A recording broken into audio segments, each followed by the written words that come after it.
Air India express కు చెందిన 86 విమానాలు రద్దయ్యే అనారోగ్య కారణాలతో మూకుమ్మడిగా సెలవు పెట్టారు క్యాబిన్ సిబ్బంది. ఎయిర్ ఏషియా ఇండియా విస్తార విలీనంతో తాము నష్టపోతున్నామంటున్నారు ఎయిర్ ఇండియా సిబ్బంది. ఉద్యోగాల్లో తమ స్థాయి తగ్గించారంటున్నారు ఉద్యోగులు. టాటా గ్రూప్ లో ఎయిర్ ఇండియా విలీనం తరువాత నష్టపరిహార ప్యాకేజీలు తగ్గించారని ఆరోపిస్తూ ఉన్నారు. ఎయిర్ ఇండియా ఎక్స్ప్రెస్ కు చెందిన 86 విమానాలు రద్దయ్యాయి. సిబ్బంది ఒక్కసారిగా అనారోగ్య కారణంతో సెలవు పెట్టడమే ఇందుకు కారణమని సంస్థ ప్రతినిధులు చెప్తున్నారు.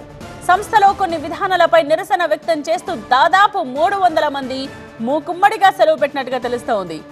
క్యాబిన్ సిబ్బందికి చెందిన 300 మంది ఉద్యోగులు చివరి నిమిషంలో సిక్ లీవ్ తీసుకున్నారని, గత రాత్రి నుండి విమానాల రాకపోకలకు ఇబ్బందులు ఎదురవుతున్నట్టు ఎయిర్ ఇండియా ప్రతినిధి తెలిపారు. ఉద్యోగులు ఒకేసారి సిక్ లీవ్ లో ఎందుకు వెళ్లారో తెలియడం లేదని, ఈ సమస్యను పరిష్కరించేందుకు ప్రయత్నాలు జరుగుతున్నాయని అన్నారు. విమానాల రద్దు వల్ల ఇబ్బందులు పడ్డ వారికి రీఫండ్ ఇవ్వనున్నట్టుగా చెప్పారు. లేదంటే జర్నీ రీస్కెడ్యూల్ చేయడం జరుగుతుందని అన్నారు. ఎయిర్ ఏషియా ఇండియా విస్తార విలీనంతో తాము నష్టపోతున్నామని ఎయిర్ ఇండియా సిబ్బంది చెప్తున్నారు. తమ స్థాయి తగ్గించారంటున్న ఉద్యోగులు ఆవేదన వ్యక్తం చేస్తున్నారు. టాటా గ్రూప్ లో ఎయిర్ ఇండియా విలీనం తరువాత నష్టపరిహార ప్యాకేజీలు తగ్గించారని వారు ఆరోపిస్తున్నారు.